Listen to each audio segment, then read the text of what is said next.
Hello friends, आप लोग कैसे हैं? उम्मीद करते हैं आप लोग ठीक होंगे, आप लोग हेल्दी होंगे। फिर से क्वेश्चन किया गया है कि जो लाइसोसोम होता है वो सेल के लिए हार्मफुल होता है। अगर लाइसोसोम बस्ट हो जाए तो फिर सेल की डेथ हो सकती है, डाइजेस्ट हो जाता है पूरा का पूरा सेल। तो फिर लाइसोसोम की सेल को नीड क्या होती है? तो लाइसोसोम के बारे में हम जानते हैं, उसको सुसाइडल बैग भी कहा जाता है, सुसाइड बैग के नाम से जाना जाता है, क्योंकि वो अगर बर्स्ट हो जाए तो उसके अंदर जो एंजाइम्स पाए जाते हैं वो एंजाइम्स पूरे सेल को डाइजेस्ट कर डालेंगे और सेल की डेथ हो जाएगी। तो इसलिए उसको सुसाइड बैग कहा जाता है। अब वो मेम्ब्रेन में कवर रहता है, उसी को बैग कहा जाता है, सुसाइडल बैग। मतलब वो मेम्ब्रेन में कवर रहता है, जब तक कि वो कवर है वो एंजाइम्स, तब तक कि तो वो सेल के लिए हार्मफुल नहीं है।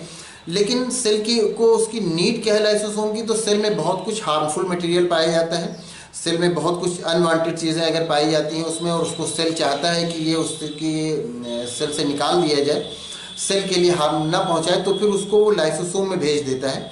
और लाइसोसोम में जाकर के वो डिस्ट्रॉय हो जाता है, वो डाइजेस्ट हो जाता है। तो फिर वो उसका जो हार्मफुल इफेक्ट है वो सेल पर नहीं पड़ता है। तो लाइसोसोम ऐसा नहीं है कि सेल के लिए यूजलेस होता है या सेल के लिए सिर्फ हार्मफुल होता है। सेल के लिए वैसे वो कोई हार्म नहीं पहुंचाता, लेकिन अगर वो बस्ट हो जाए, वो फट जाए, तब सेल के लिए हार्मफुल होगा।